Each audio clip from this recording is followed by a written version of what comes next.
So Nipsy and a band of intrepid warriors goes deeper underground below Moonrise into an Illithid colony, and immediately we hook up with an old friend. Us is underneath here, and with a little persuasion check you can keep hold of us and let him come with you. I love the fact that us joins you and you can summon us at any time, and when other people are around, us makes himself look like a cat to any other people. So you get all these NPCs talking about your cat and you're like, what? Oh yeah, the brain wandering around, that's my kitty. There's a couple of big set piece fights. There's this one with an absolutely horde of undead and one of those big sword wielding undead. Here I kind of messed up. I didn't realise I'd left the rest of my party behind and separated Nipsy off on her own with just her summon stuff. And yeah, I was like, oh, where is everyone? Oopsie. Oh yeah, they're all back here. Yeah.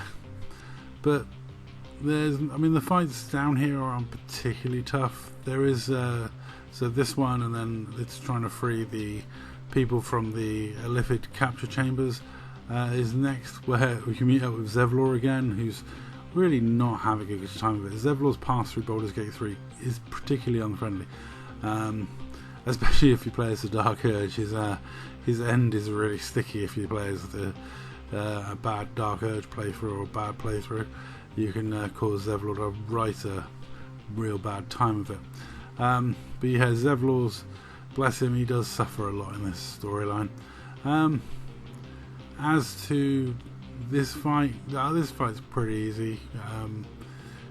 Not too hard, especially when I've brought along tons of extra support and extra summons into the fight. But this guy summons, and you kill way more quickly than he summons, and eventually you'll have time to take him out. And this guy's going to stomp in there as the elemental and take all the damage pretty much. The biggest danger is moving and not realising you've got all this stuff right next to you, so that can be quite annoying because yeah, it's very difficult with the red on red background to see everyone clearly, and so sometimes I was moving and taking attacks of opportunity I shouldn't really have had to take if I'd have realised there was someone stood next to me. But that is the most difficult part about these fights, is the colour scheme of this very red and vibrantly red area. It's funny, this is redder than hell, which is irony, but yeah, I don't know why I'm shocking grasping there. I should just hit him with the swords, that would have more damage. But this was a fun, silly fight, and it's quite nice to just occasionally just chill out and have these easy fights. And yeah, you should always smite with the Azure as much as you can. And finally I get Karlach into position to start hitting things, and that'll accelerate up how long it takes to get through these mass wall of bad guys. As to Lizelle, once Lizelle gets in there, I think they're both currently bloodlusted, so yeah, this just means they get so many attacks, they take things out so quickly, and they meander through this big barrage of undead quite easily. This is all leading up to the big fight down here where you fight the big boss, and that's the fight that's going to be tough. These are just like preambles. The main strategy at this point is to gather around Shriek. That minus D4 to hit plus D4 damage is such a huge benefit. I experimented with Lizelle's new weapons effects. I'm using the elemental as a meat shield to take up a lot of the damage and position him where he's in a position to get surrounded and attacked by everything, and then mostly cause reverberation, knock stuff to the ground and pound it to death while it's on the floor. Just generally make stuff easier to hit by knocking it on the floor and then smashing it well. And I think that's pretty much generally the strategy. Obviously the only danger is some of the stuff that you're fighting here can cause paralysis and other effects, and you want to avoid that as much as possible, but most of my stuff's got pretty decent saving throws, so it's fairly fine to just keep fighting. And with the girls being all bloodlusted up and charged up for their last fight, yeah, that means they're very charged up still for this one. I do want to minimise spell use to a certain extent, because as you can see in some of my characters I'm very low on spells at this point. there is a recharge terminal next to the ladder that goes to the next to the lift that goes down to the big fight. So I'm aware of that. So this is just about, getting through this as economically as possible. There's no real need to just use up loads of stuff. Just pretty much take it steady. Use up some resources are fine, but not too many resources. In a lot of ways, there's a lot of D&D and Baldur's Gate 3, which is just managing the spells you have and making sure you don't go Nova too often. D&D players call it going Nova when you just going full tear, when you just throw all your spells out the window in one encounter, and then 5 minutes later you find another encounter going, I ain't gonna use spells, which they it used to be worse because they actually got rid of this kind of feeling, I think, by adding cantrips into the game, because previously if you fired your magic missile off as a level 1 sorcerer, that was it, that was your spells per day gone. So the fact you always have cantrips on hand now, I'll be honest, makes me play as a spellcaster. I'm like, hey, this is so much better. I can always do stuff that's magical. Whereas in, like I say, the old days, you literally had one go of it and then that was it. So yeah, it's quite nice there. I will say that the red on red background made it really difficult for me to see people, and towards the end of this fight I'm struggling to find the last zombie, and I just change camera angle to see. But I don't know why I had my camera up this high. It's a bit I should have had it in a more sensible position, but there you go.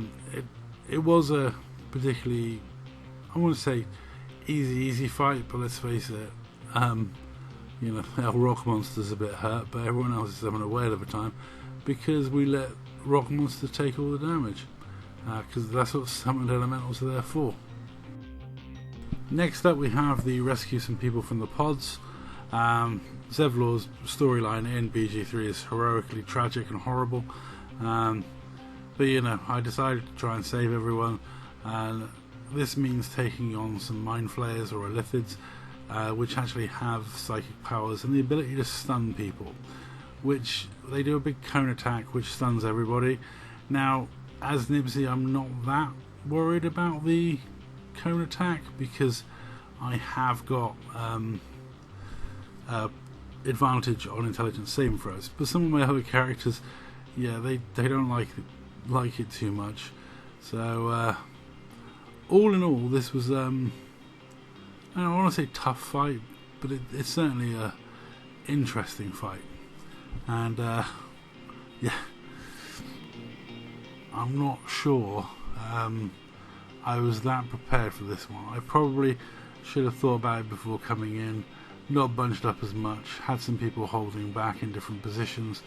There's a few things I could have done tactically differently here, but I gotta say, Zevlor helps by hitting like an absolute freight train, and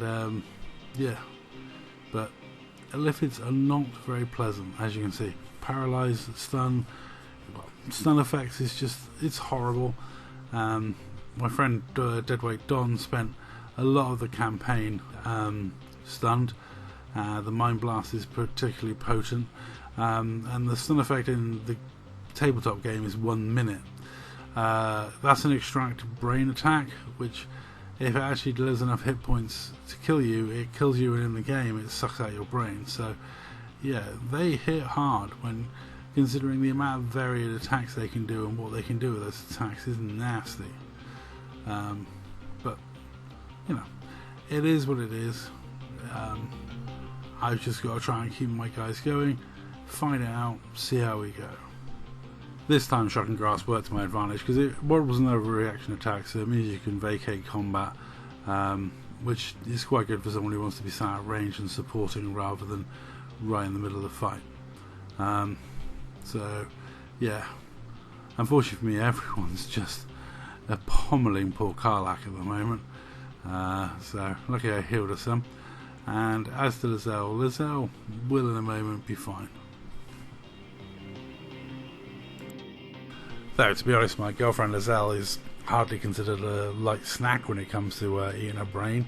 She's not exactly overabundant in the brain department, so I was surprised to see them going for her as a quick target.